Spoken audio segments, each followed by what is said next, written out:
हाँ जी, no voice is clear. आप सुन रहे हैं मुझे? Okay, no audible. Okay.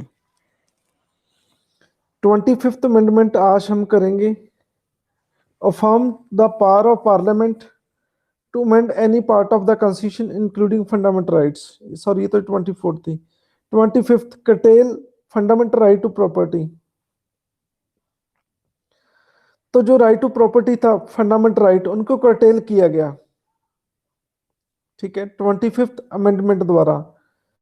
Cartel का मीनिंग क्या होता है? उस पे उसको कम किया गया। ठीक है, कि आप इतनी प्रॉपर्टी नहीं बना सकते। राइट टू प्रॉपर्टी पे चेक लगाया गया एक तरह का। और दूसरा point, provided that any law made to give effect to directive principle in in contained in article 39b or c can't be challenged on the ground violation of rights granted by article 14, 19 and 31। तो पहले मैं आपसे ये पूछूंगा कि 39b में क्या है और 39c में क्या है। ठीक है, बोलो 39b में क्या है और सी में क्या है?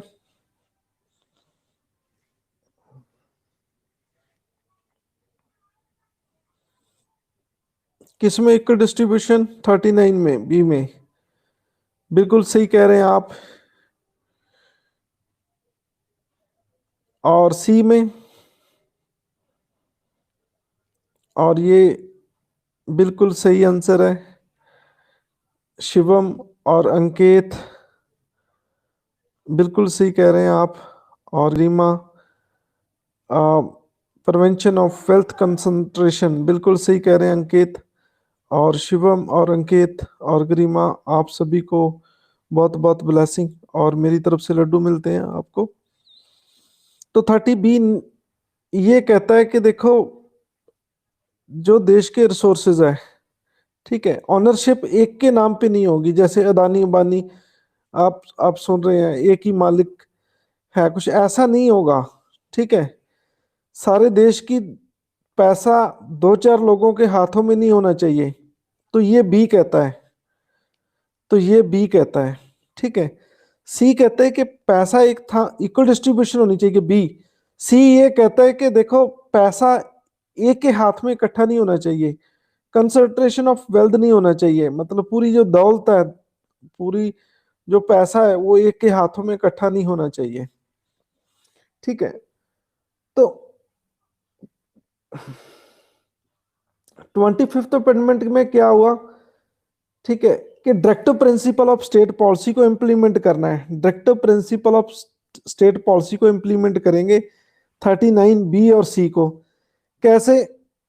लोगों की जमीन, मतलब किसी जमींदार के पास एक, मान लो 500 किला है, तो उनको लोगों के बीच डिस्ट्रीब्यूट सरकार करेगी। तो वो ये नहीं कहेगा कि मेरा राइट टू प्रॉपर्टी है वो वायलेट हो गया। ठीक है, वो राइट टू प्रॉपर्टी आप मेरा छीन रहे हैं। तो ये 25th अमेंडमेंट थी। बोलो, सभी को समझ आई कि शुड आई रिपीट अगेन? हाँ नहीं, शुड आई रिपीट? और आप समझ गए ये बात चीज?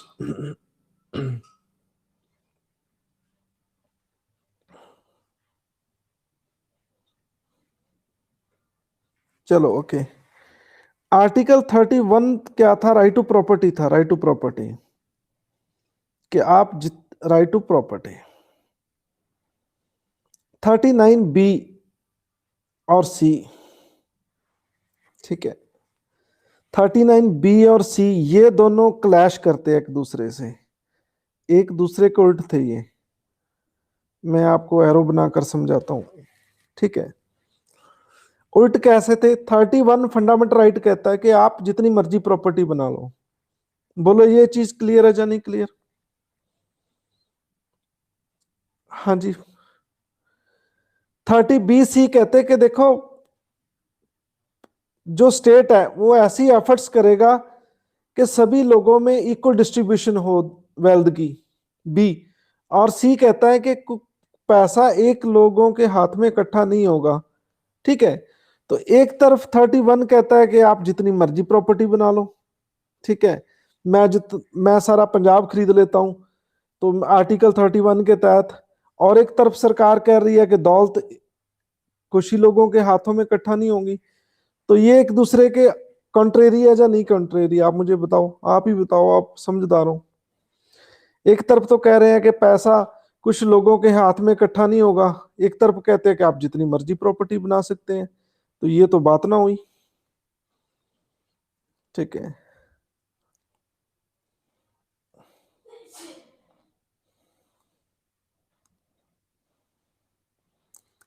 ये तो कंट्रेरी है। हाँ जी, बोलो। ये तो चीज कंट्रेरी है। ठीक है, तो फिर सरकार ने क्या किया? 25th अमेंडमेंट लेके आए। वो कहते हैं कि राइट टू प्रॉपर्टी ऐसा नहीं है कि आप जितनी मर्जी बना लो, पूरा देश ही खरीद लो। ठीक है, पूरा स्टेट खरीद लो, पूरा जिला खरीद लो, आप इतना पैसा, पूरी फैक्ट्रियां सारे देश की आप ही खरीद लो। ऐसा नहीं हो सकता कि जितने भी रिसोर्सेज है वो एक पर्सन के हाथ में नहीं हो सकते देश के, ये संविधान में लिखा है। ऐसा नहीं वही चलेगा काम। तो उन्होंने जो राइट टू प्रॉपर्टी था उस पर कटेल लगा दिया। ठीक है, वो कहते हैं कि 30B और सी को इम्प्लीमेंट करेंगे तो फंडामेंटल राइट, ये नहीं सोचेंगे कि ये फंडामेंटल राइट की वायलेशन हो रही है, फंडामेंटल राइट्स के अगेंस्ट है ये। जैसे बी और सी को इम्प्लीमेंट करेगी सरकार, ठीक है, तो ये नहीं माना जाएगा कि 31 के अगेंस्ट काम हो रहा है। तो ये 25th अमेंडमेंट थी। बोलो किनको समझ आ गया? बोलो ये चीज किस किस को समझाई?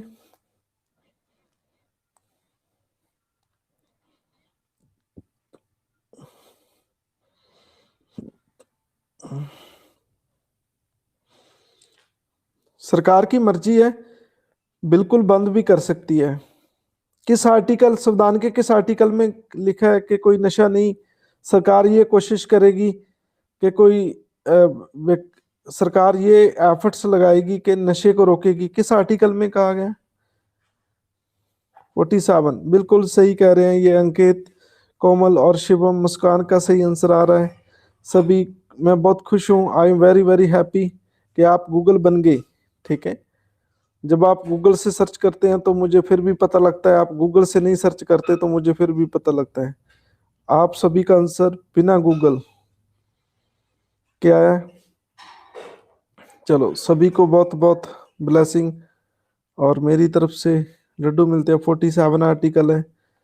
तो सरकार क्या कर रही है? आप सोचो, सरकार क्या कर रही है?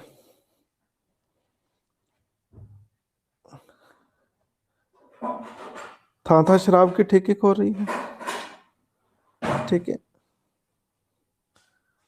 उस पे लिख रही है, ठीक है, ये शराब पीना सेहत लिए हानिकारक है। ठीक है, वो तो भाई पिए पीने के बाद ही पता चलेगा कि सेहत लिए हेल्पफुल है या हानिकारक है। ठीक है, हाँ जी, जस्ट अ फॉर्मेलिटी। बिल्कुल सही कह रहे हैं। हाँ जी, तो लेकिन 25th अमेंडमेंट में सरकार ने किया, वो कहते राइट टू प्रॉपर्टी ऐसा नहीं है कि आप जितनी मर्जी प्रॉपर्टी बना लो, वो चेक लगा दिया कि इससे ज्यादा प्रॉपर्टी नहीं होगी। अब आ जाओ 26th amendment. 26th amendment, abolish the privy purses and privilege of the former rulers of princely states।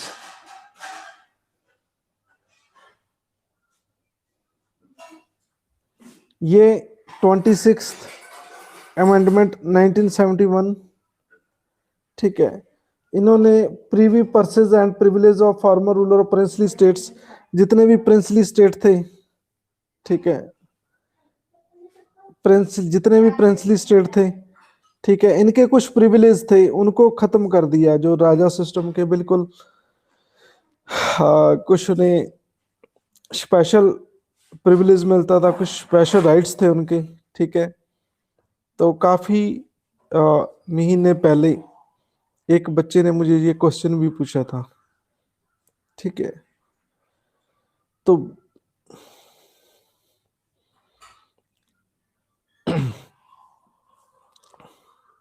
हाँ जी, तो ये princely state, farmer princely state को पेंशन वगैरह मिलती थी। ठीक है, सरकार कहती भाई ये तो बोझ है, ब्रिटिश ने ऐसे ही पेंशन पुंशन लगा दी इनकी, तो ये नहीं होनी चाहिए। ठीक है, उनकी सारी पेंशन पुंशन बंद कर देगी। ठीक है, मेरा आपसे क्वेश्चन है कि जितने प्रिंस प्रिंस थे उनको पेंशन मिलती थी, ये सही काम था या गलत था? उनको पेंशन मिलनी चाहिए थी या नहीं मिलनी चाहिए थी?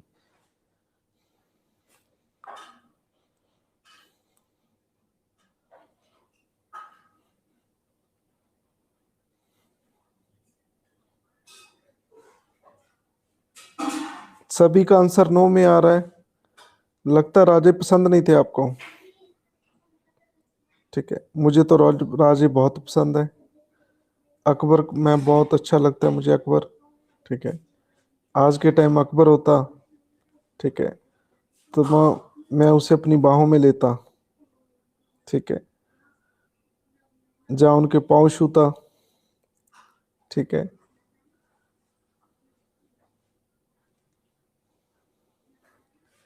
Why you don't like the Raja system? Democracy अलग चीज है, चलो हमारे देश का नसीब ऐसा था, तकदीर ऐसी थी कि चलो राजा सिस्टम रहा, चलो डेमोक्रेसी आ गई तो कोई बात नहीं है।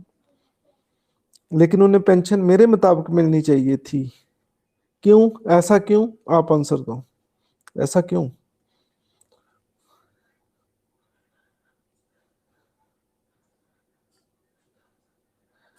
अरे भाई, राजा सिस्टम तो मैनेज नहीं कर रहे थे, वैसे पेंशन लगी थी उनको, क्यों? गुड रिलेशनशिप, ये राजे लोग करेंगे भी क्या? नो।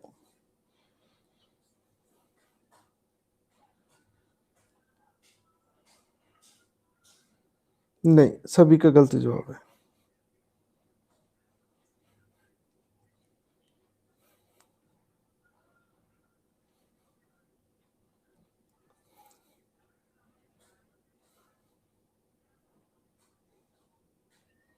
उन्होंने देश पे राज किया। ठीक है, इसलिए पेंशन मिलनी चाहिए। Very good. कोई और आंसर?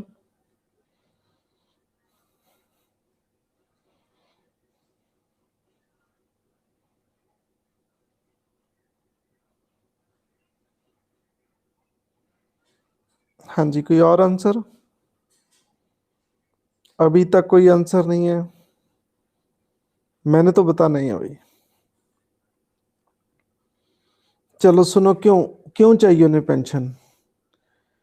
देखो, एक राजा का इतना बड़ा राज है, इतनी बड़ी स्टेट है, सारी का मालिक था वो, सारी जमीन का, जितनी भी उस स्टेट में प्रॉपर्टी आती थी सबका ओनर था। आप आज जो लैंड एक्विजिशन एक्ट 2014 बना है, वो कहता है कि आप किसी की छोटी सी जमीन भी ले लो, उनको एक नौकरी देनी पड़ेगी, कंपनसेशन देना पड़ेगा। ठीक है, तो देश की एकता के लिए, यूनिटी के लिए आप तो उसका इतना बड़ा स्टेट ले रहे हो आप उनसे। ठीक है, तो उनको पेंशन क्यों नहीं बनती? आप 20,000 50,000 रुपये क्या चीज है? ठीक है, बोलो ये चीज। मान लो मैं राजा होता जयपुर का, जयपुर कितना बड़ा स्टेट था, बोलो कितनी जायदाद, तो मैं भी 20,000 का भी हकदार नहीं हूँ, मैं 50,000 का भी हकदार नहीं हूँ। मैं इतनी प्रॉपर्टी गवर्नमेंट ऑफ इंडिया को दे रहा हूँ, मतलब इतना अपना राजबाग सारा। ठीक है, इतना शहर में मेरी 10 दुकानें भी होती, 10 क्या, पूरे शहर में मेरी 2 दुकान भी मुझे मिल देते, उनकी 2 दुकानों की तो रेंट ही आ जाता 50,000 रुपये तो। ठीक है, एक शोरूम ही दे देते पूरे जयपुर शहर में, तो 50,000 तो एक शोरूम का ही मिल जाता। तो मैंने तो उनको इतना स्टेट छोड़ दिया, तो पेंशन क्यों नहीं मिलेगी पेंशन?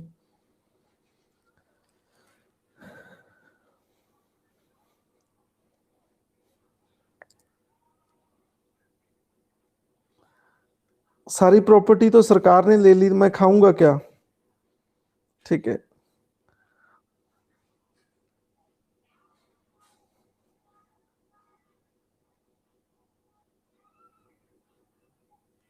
आप क्या सोच रहे हैं? वल्लभ भाई पटेल ने पिटाई वैसे ही की? वो कोई सनी देओल था, उसे मारने का शौक था राजों को?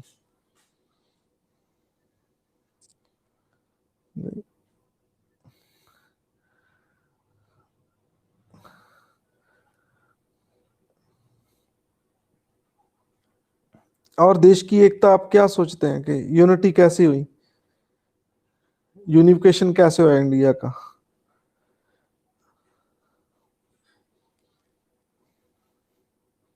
अरे भाई 1947 का एक्ट बहुत खतरनाक था।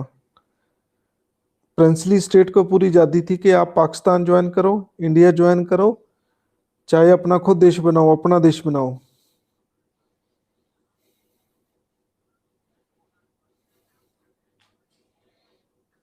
ठीक है।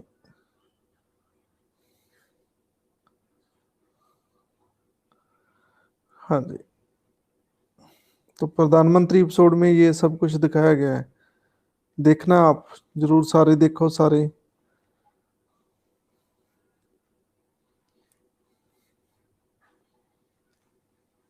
हाँ जी, ये चीज क्लियर है। अब आ जाओ नेक्स्ट 27th। 27th,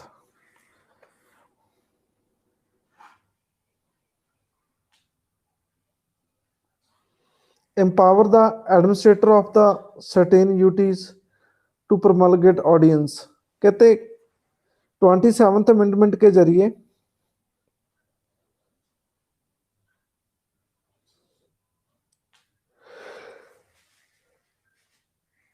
सॉरी, जो एडमिनिस्ट्रेटर है यूटी के, वो ऑर्डिनेंस जारी कर सकते हैं। मेरा आपसे क्वेश्चन है कि ऑर्डिनेंस का आर्टिकल क्या है?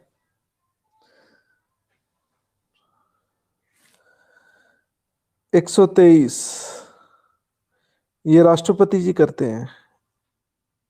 गवर्नर 213। बिल्कुल सही है, बिल्कुल सही है, बिना गूगल बाबे से आया आंसर। बहुत खुश हुआ मंगैम्बो, बहुत खुश हुआ।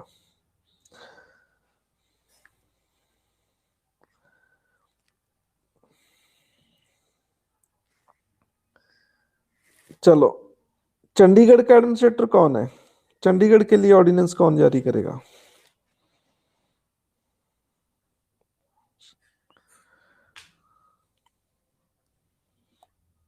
चंडीगढ़ के लिए कौन?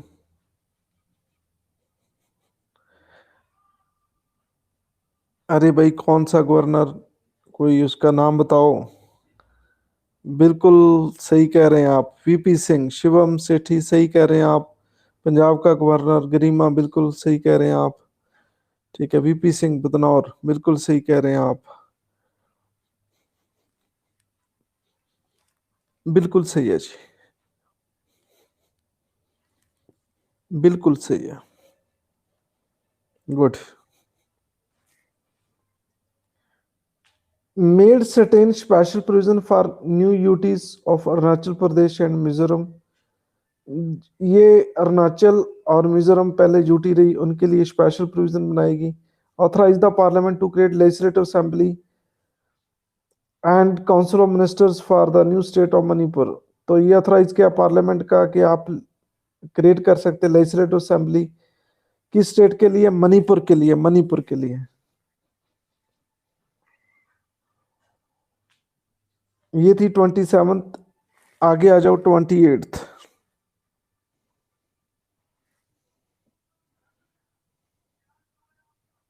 28th amendment.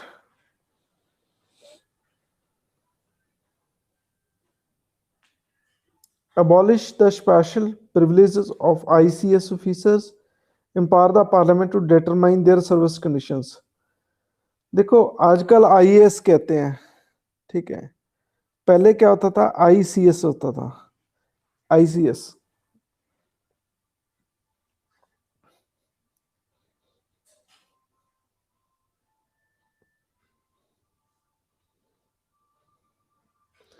तो उनके स्पेशल प्रिविलेज थे, वो खत्म कर दिए गए।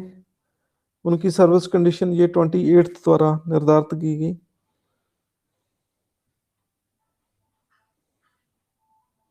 हाँ जी, इंडियन सिविल सर्विसेज, बिल्कुल सही कह रहे हैं आप। ICS, Indian civil services.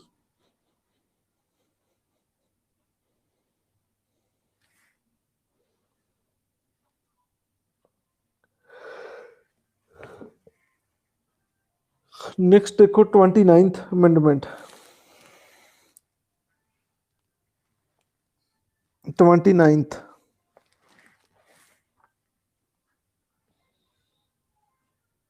Included to Kerala act as a law and reform in 9th schedule. 9th schedule में केरला के 2 एक्ट डाले गए 1972 में।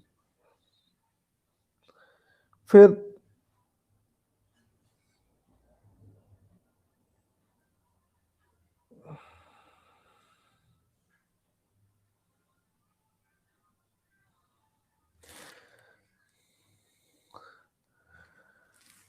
फिर 30 amendment act did away with the provision allow the appeal to Supreme Court in civil case involving amount of 20,000।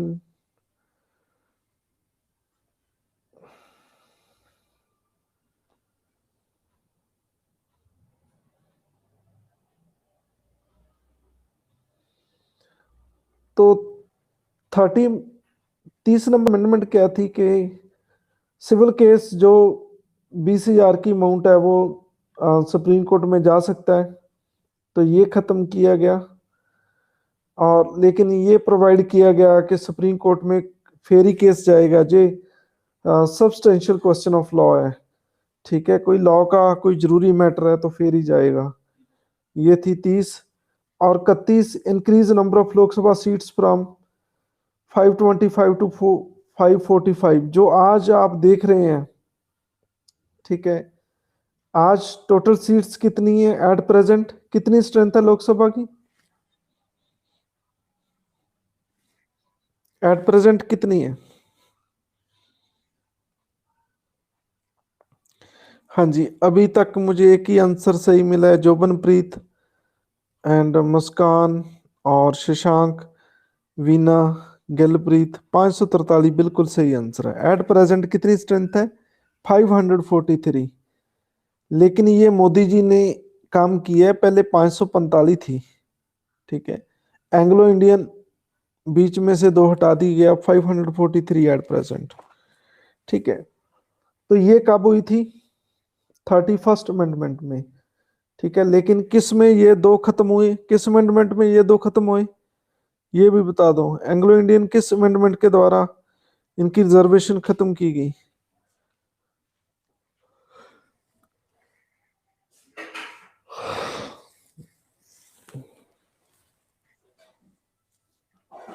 हाँ जी, ये 2 कब खत्म हुए?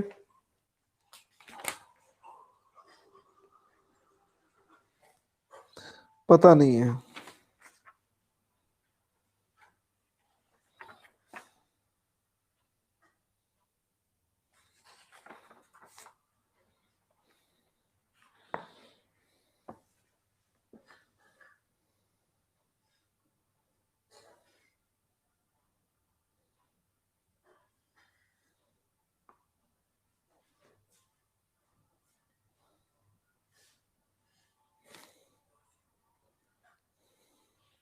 नहीं।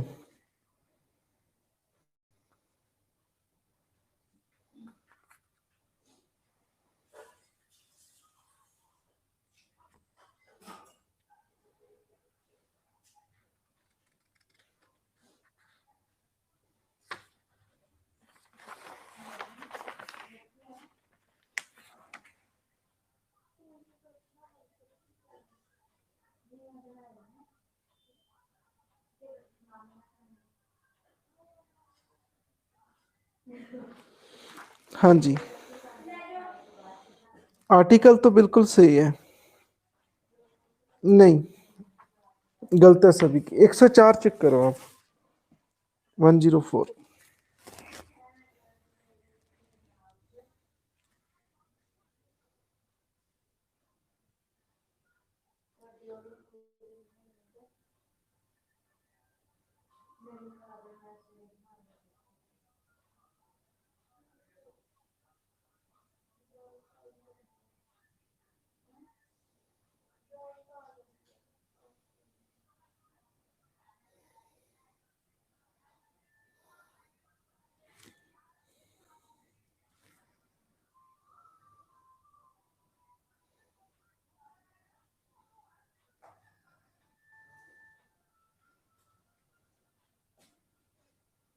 बिल्कुल सही है, 104। ठीक है, मैंने बोला था आपको ठीक है, 104 है।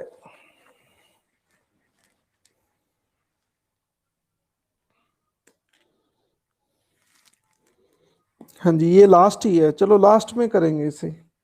ठीक है,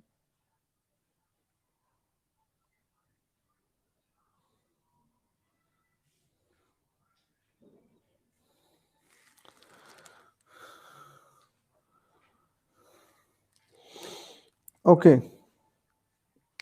चलो हम तो कंप्लीट को मानते हैं ना, 126 को। चलो, आप कह रहे हैं, देखो मैं तो वकील हूं, फिर मैं तो प्रूफ मांगता हूँ पूरा।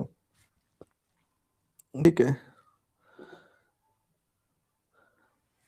बिल्कुल सही है, 104। सही कह रहे हैं आप।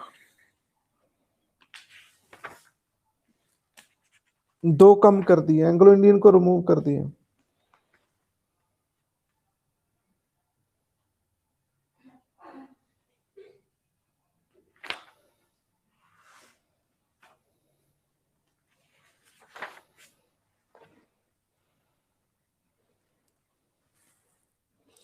30 सेकंड देखो, नेक्स्ट 30 सेकंड देखो।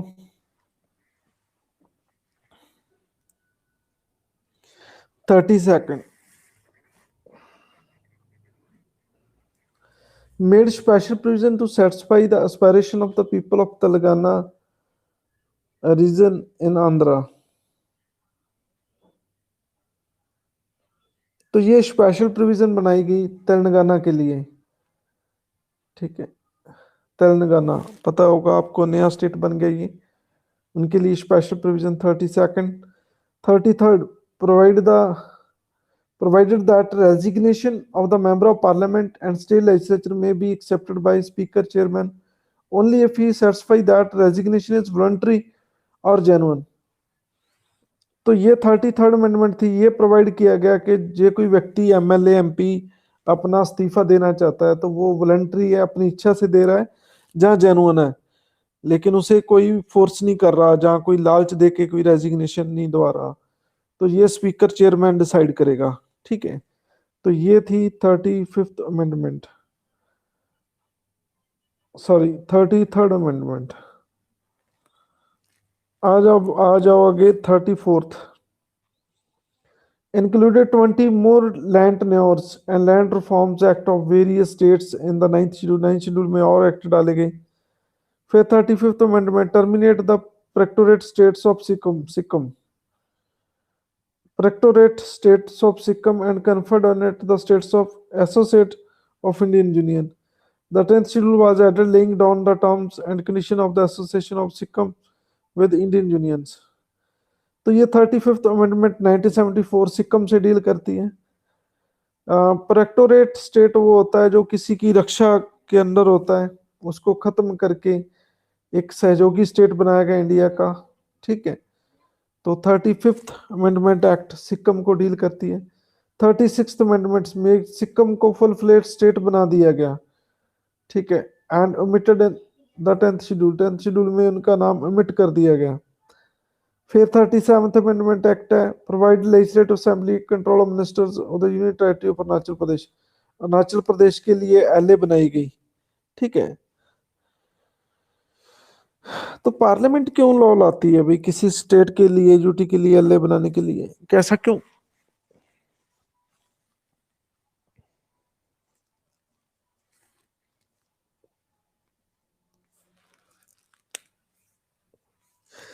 किसी यूटी में एलए बनाने के लिए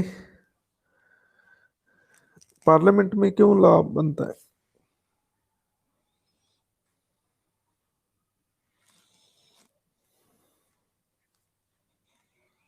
चलो, चंडीगढ़ में एलए है।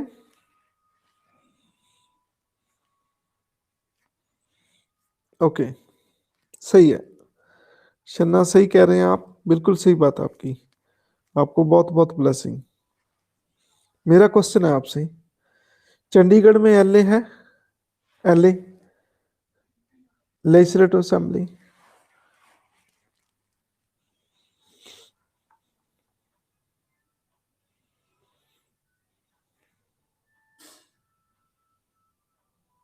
नहीं है।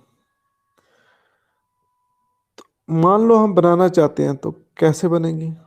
कौन बनाएगा? मान लो हम बनाना चाहते हैं कि चंडीगढ़ के लिए लॉ बने, कि ऐसी लॉ मेकिंग बॉडी होनी चाहिए, तो कौन करेगा? पार्लियामेंट। बिल्कुल सही आंसर है आपका, पार्लियामेंट ही। क्यों? Why parliament?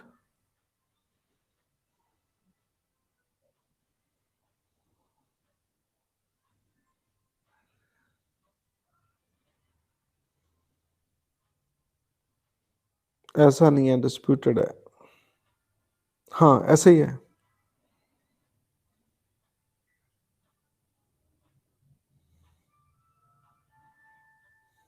ऐसा क्यों?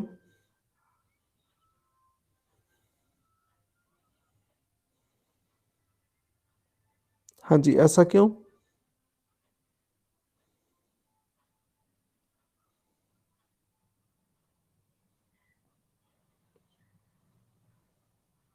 हाँ जी, गूगल बाबा से चेक करो। हो सकता है गूगल बाबा को टेम्परेचर हो गया हो सकता है कोरोना के सिम्टम्स।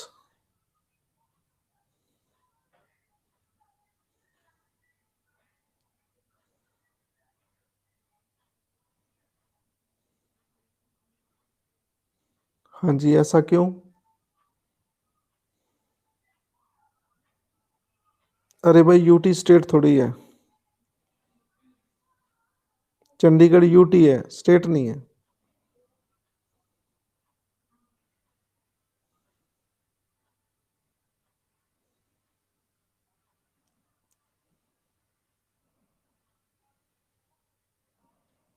हाँ जी, ऐसा क्यों?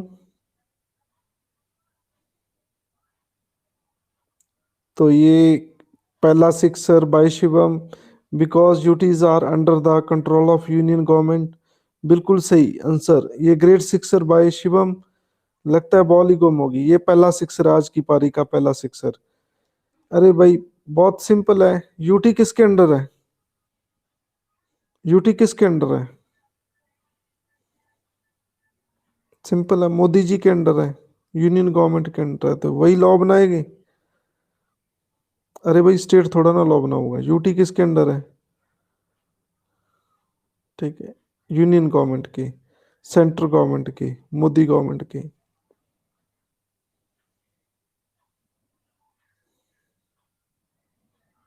चलो शिवम, आपको बहुत बहुत ब्लेसिंग, और मेरी तरफ से Laddu.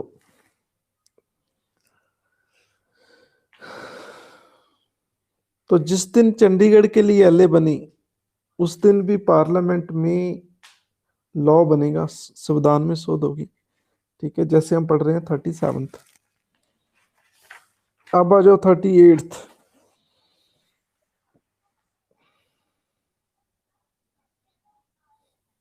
Made the declaration of emergency by president non justiciable.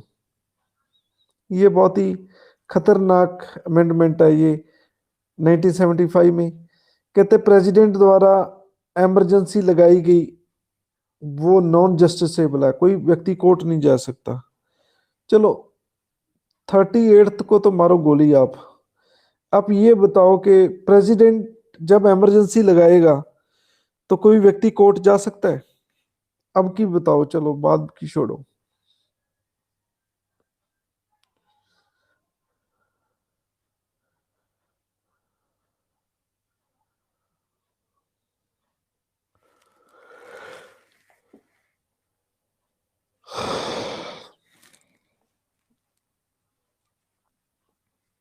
देखो, मैं 20 और 21 की तो बात नहीं करता। चलो विदाउट 20 और 21 बताओ आप। 20 एंड 21 को, अंकित जी, विदाउट 20 और 21 को बताओ आप, बिना 20 और 21 के सोचे। अरे भाई, ये तो मुझे, मैंने आपको कराया कि 20 और 21 को छोड़कर, 20 और 21 की वायलेशन होती है। इमरजेंसी के दौरान 20 और 21 की वायलेशन नहीं हो सकती, लेकिन इनको छोड़कर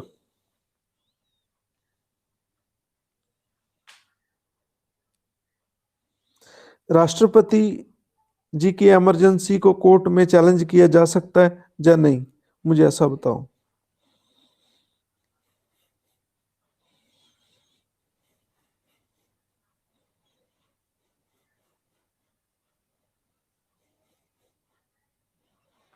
क्या उसका कोर्ट उसका टेस्ट ले सकती है? कोर्ट चेक कर सकती है ये सही है कि गलत है? ठीक है, बोलो। क्या बोला था मैंने कल? जुडिशरी का रिव्यू। अरे भाई आप यस पे आ गई, ऐसे क्या हो सकता है?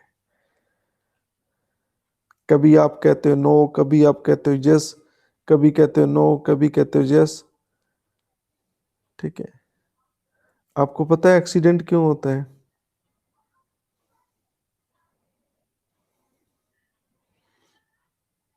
फंडामेंट, चलो मैं आपका आंसर देता हूँ, फंडामेंटल राइट तो नहीं रहता। जब भी इमरजेंसी लगती है 20 और 21 को छोड़कर बाकी कोई राइट्स नहीं रहता, खत्म हो जाते हैं राइट्स।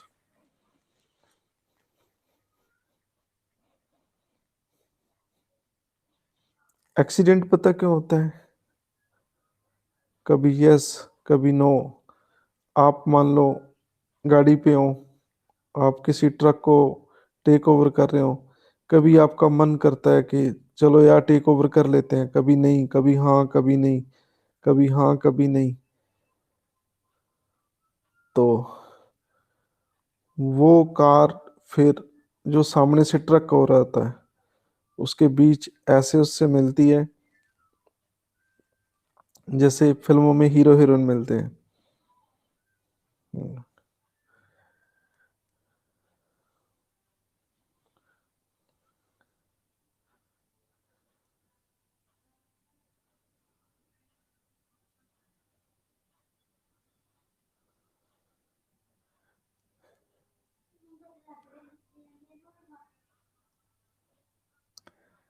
ठीक है, आप भी वैसे ही कर रहे हो, यस नो यस नो। कभी कहते हो यस चैलेंज हो सकता है, कभी कहते हो नहीं चैलेंज हो सकता। कभी आप 20 की बात करते हो, कभी आप 21 की बात करते हो। चलो, आप इमरजेंसी चैप्टर दोबारा पढ़ना।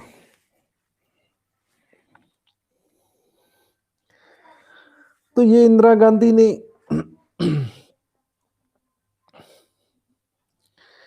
इंदिरा गांधी ने ये बनाया कि ये नॉन जस्टिफिएबल है।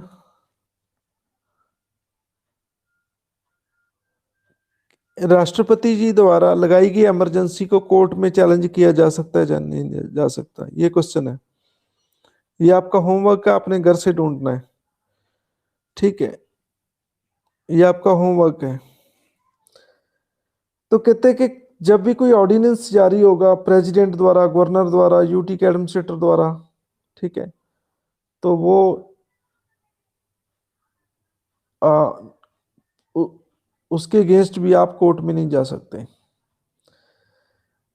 अंपायर किया गया प्रेसिडेंट को शक्तिशाली बनाया गया कि आप different proclamation of national emergency on different ground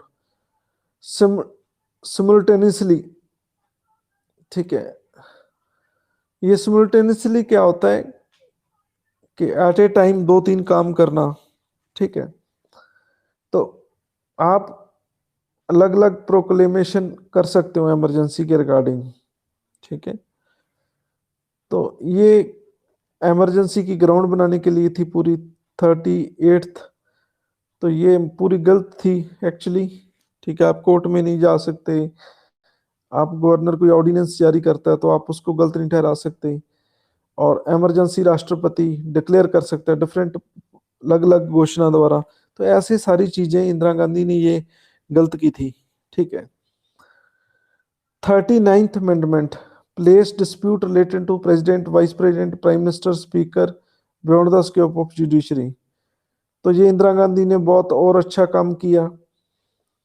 कहते राष्ट्रपति जी का डिस्प्यूट कोई उपराष्ट्रपति, प्राइम मिनिस्टर, स्पीकर, जुडिशरी उसमें दखल नहीं देंगी। They are to be decided by such authority as may be determined by the parliament. तो उसे पार्लियामेंट तय करेगी। Included certain central act in the 9th schedule, कुछ एक्ट को 9th शेड्यूल में डाला गया। तो मेरा आपसे क्वेश्चन है क्या राष्ट्रपति, उपराष्ट्रपति, प्राइम मिनिस्टर और स्पीकर की अपॉइंटमेंट को लेकर कोर्ट में जाया जा सकता है या नहीं जाया जा सकता? हाँ जी, मैं आपकी बात कर रहा हूँ, मैं तब की नहीं कर रहा, मैं आपकी बात कर रहा हूँ कि can the dispute can be challenge in any court regarding president, vice president, speaker and prime minister.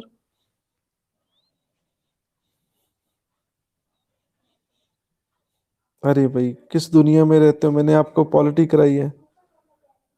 ठीक है, can be challenge in the court और नॉट?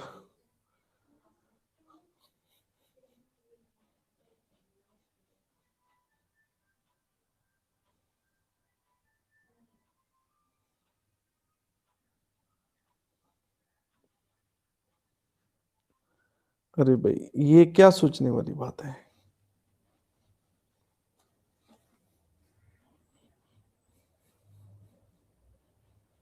चैलेंज किया जा सकता है। राष्ट्रपति, मैंने आपको सुप्रीम कोर्ट चैप्टर में भी कराया, जो प्रेसिडेंट है एंड वाइस प्रेसिडेंट है, उनका डिस्प्यूट ओनली सुप्रीम कोर्ट सुनेगी। ठीक है, मान लो आप राष्ट्रपति खड़े हुए और मैं खड़ा हुआ, मैं हार गया, तो मैं कहाँ कोर्ट केस लगाऊंगा आप पे? सुप्रीम कोर्ट में। लेकिन प्रधानमंत्री और स्पीकर का मैटर कौन सुनेगा? High court and supreme court, high court और सुप्रीम कोर्ट।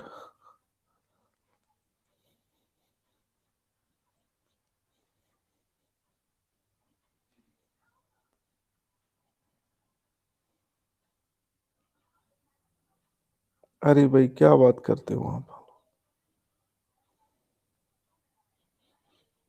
हाई कोर्ट में जाएगा या सुप्रीम कोर्ट में जाएगा प्रधानमंत्री का कोई डिस्प्यूट?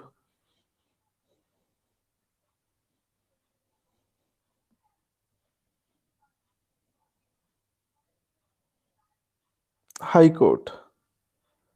ये बिल्कुल सही आंसर है। ये एक और सिक्सर बाय अंकित, ये दूसरा, पहला सिक्सर अंकित का। High court is correct answer. Veena, Muskan, Gilpreet, सभी के सही आंसर है। आप सभी को बहुत बहुत ब्लेसिंग मेरी तरफ से लड्डू मिलते हैं। High court is the correct answer. इनका लफड़ा सिर्फ हाई कोर्ट ही सुनेगी। इंदिरा वाला केस सुना होगा आपने? इंदिरा वाला, किस हाई कोर्ट ने सुना था इंदिरा वाला केस? हाँ जी, किस हाई कोर्ट ने सुना था इंदिरा वाला केस? इलाहाबाद, बिल्कुल सही कह रहे हैं आप। इलाहाबाद।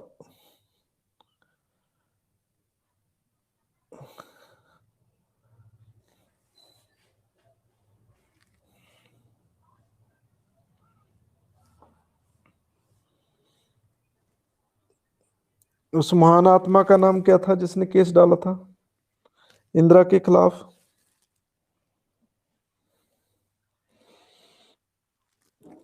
हाँ जी, क्या नाम था उनका?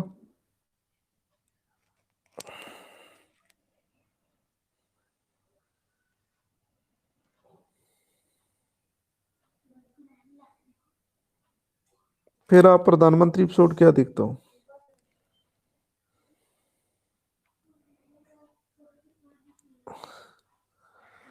नहीं, राजनारायण बिल्कुल सही आंसर है। ये ग्रेट सिक्सर बाय कोमल, ये कोमल का पहला आंसर। राजनारायण जोबन का बिल्कुल सही आंसर है। कोमल और जोबन के ग्रेट सिक्सर। और आप सभी को बहुत बहुत ब्लेसिंग और मेरी तरफ से लड्डू। उत्तराखंड राजनारायण।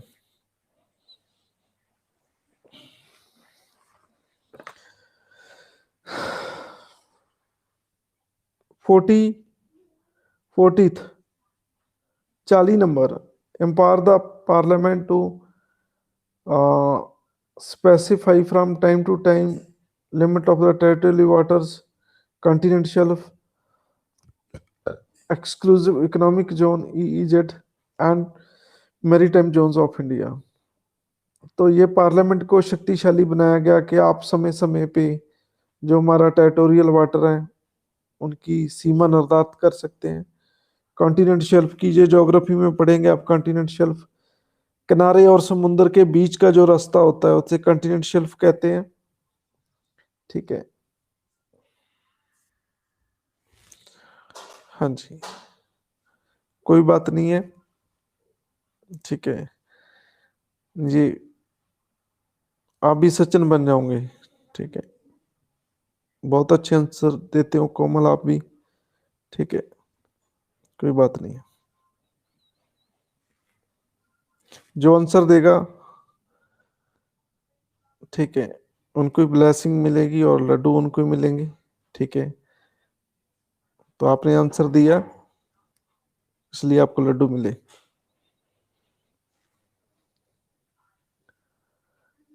हाँ जी, ये एक्सक्लूसिव इकोनॉमिक जोन क्या होता है? पता है ईईजेड? किसी को ईईजेड का पता है?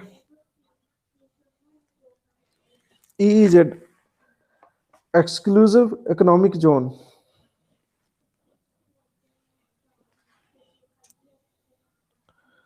बिल्कुल सही है, ये अंकित का एक और सिक्सर। रिसोर्सेज मोनोपोली होती है। इंडिया के जो कोस्ट लाइन है, ठीक है, 12 न्यूटिकल माइल होता है आई थिंक। 12 न्यूटिकल माइल होता है। ठीक है, तो इंडिया का जहां से पानी समुद्र स्टार्ट होता है, वहां पे कुछ एरिए पे उनका पूरा अधिकार क्षेत्र होता है। वहां पे उन कोला पेट्रोल जो भी वहां निकालना निकाल सकते हो आप। उसके बाद इंटरनेशनल लॉ स्टार्ट हो जाता है। उसके बाद आपके देश का उस पर कंट्रोल नहीं रहता 12 न्यूटिकल माइल के बाद। ये चेक कर लेना 200, ये दो, अंकित जी कह रहे हैं कि 200 ये मीटर्स हैं, मेरे ख्याल में ये 12 न्यूटिकल माइल्स हैं। ये मुझे आंसर जचा नहीं है मेरे माइंड को, पता नहीं क्यों। 12 न्यूटिकल माइल्स है, और फिर भी इस आंसर के लिए आपको अंकित बहुत बहुत ब्लेसिंग और मेरी तरफ से लड्डू मिलते हैं। आप दोबारा चेक करो ये कितने माइल्स हैं। ये 200 न्यूटिकल माइल्स तक फिशिंग कर सकते हैं।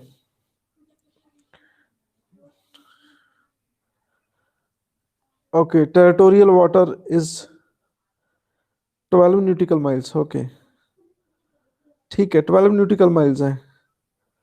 Okay, EEZ is 200। ओके, ठीक है, ठीक है, मैं समझ गया आपकी बात। ठीक है, ओके, EEZ। चलो, ये पार्लियामेंट को शक्ति देगी 40 द्वारा। Included 60 more central and state laws mostly related to land reforms in the 9th schedule. जितने भी लैंड रिफॉर्म्स, ये लैंड रिफॉर्म्स क्या थे, मुझे ये नहीं समझा। लैंड रिफॉर्म्स, लैंड रिफॉर्म्स, ये केशवानंद भारती वाला केस भी लैंड रिफॉर्म से जुड़ा है।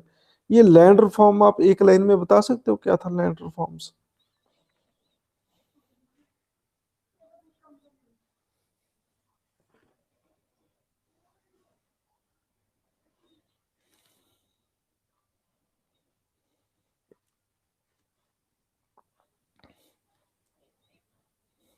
बिल्कुल सही है, एक और सिक्सर।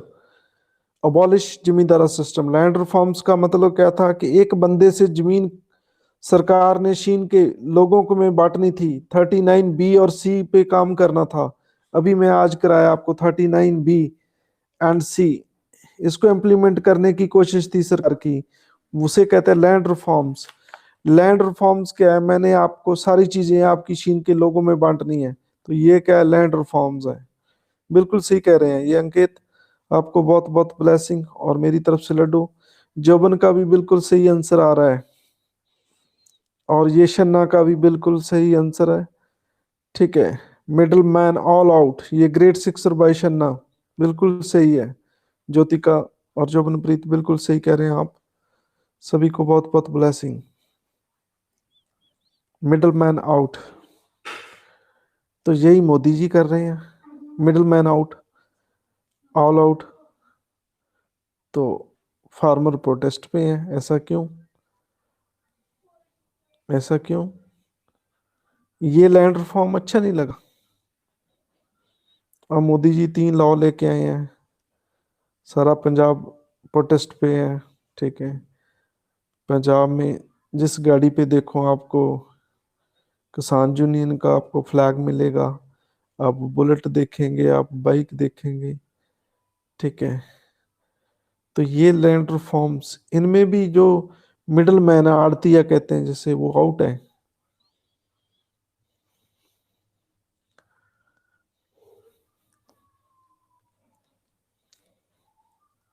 ऐसा क्यों?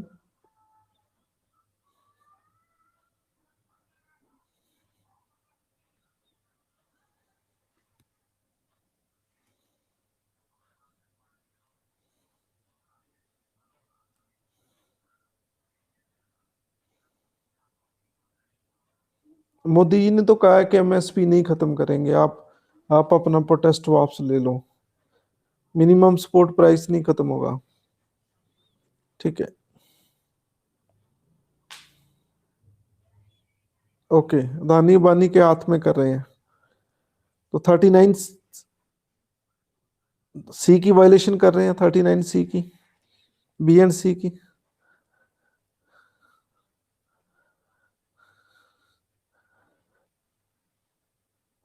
चलो, समझो आप, अपने ब्यूरोक्रेट बनना है, डेली ऐसी प्रॉब्लम्स आएगी आपके पास।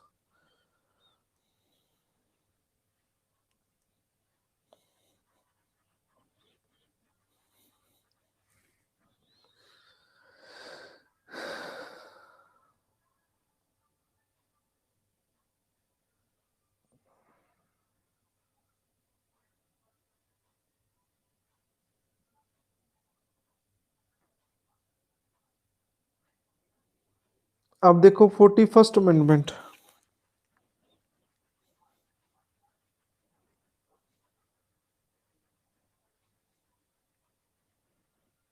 चलो कोई बात नहीं, हम डिस्कस करेंगे, कुछ लॉ भी डिस्कस करेंगे।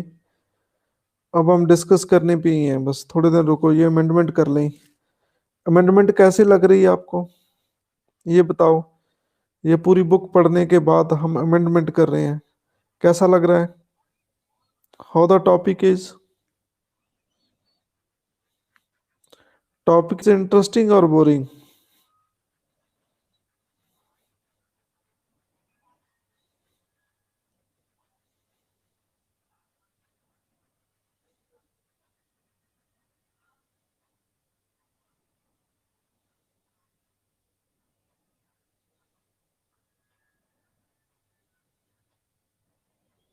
चलो, चाहे बोरिंग भी हो, मजबूरी में करना पड़ेगा। ठीक है।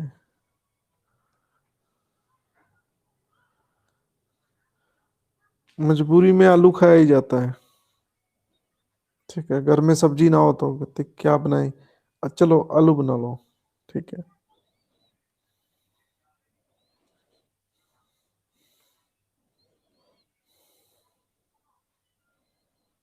हाँ जी, दाल, चलो दाल ला लो, दाल दाल दाल।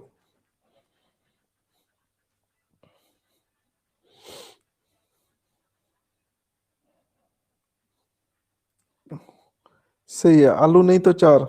सही है, अचार।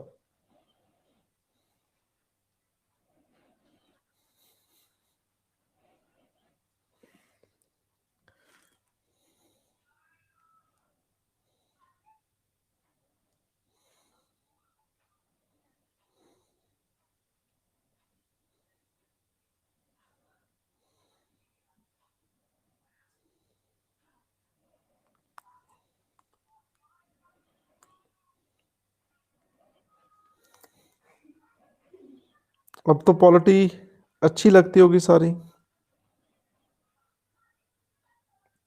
कौन सा सब्जेक्ट आपका फेवरेट सब्जेक्ट है? किस सब्जेक्ट को आप ज्यादा पढ़ना पसंद करते हो?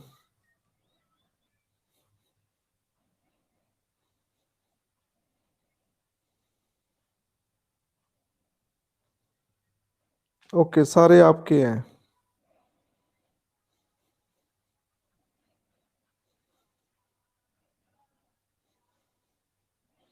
ऐसा नहीं है, इस सृष्टि में कोई कैंडिडेट ये नहीं कह सकता कि ये मैं तो किसी सब्जेक्ट से बोर नहीं होता। ठीक है। जे किसी का इंटरेस्टिंग सब्जेक्ट होगा तो उसके अपोजिट बोरिंग भी होता है।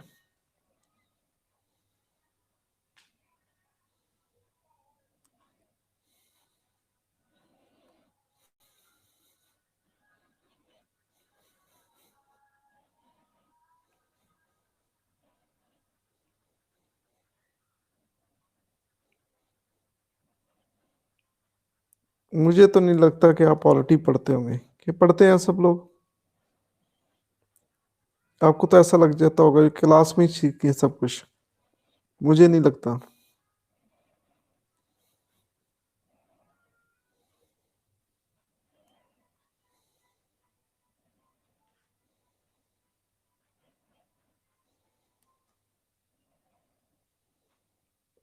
Okay.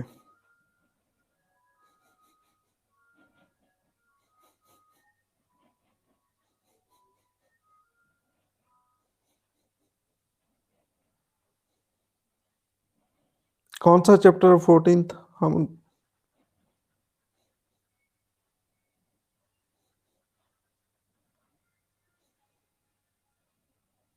Okay, 1 to 14। Okay, 1 to 14, चलो हम डिस्कस करेंगे।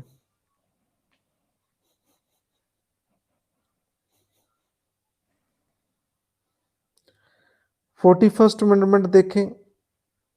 Raise the retirement age a member of state public service commission and joint public commission from 60 to 62। ये 41st अमेंडमेंट थी।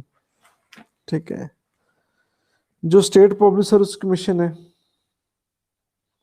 ठीक है, हर जैसे यूपीएससी है, ये तो सेंट्रल गवर्नमेंट के अंडर है।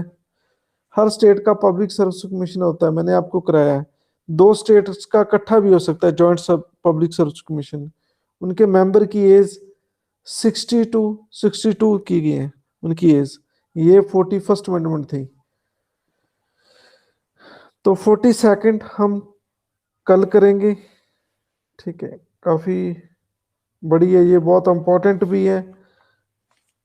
आपके कोई और अमेंडमेंट याद रहे ना रहे, ठीक है, 42nd अमेंडमेंट आपने जरूर याद रखनी है। ठीक है, तो बहुत है आज का काम, इतना ही।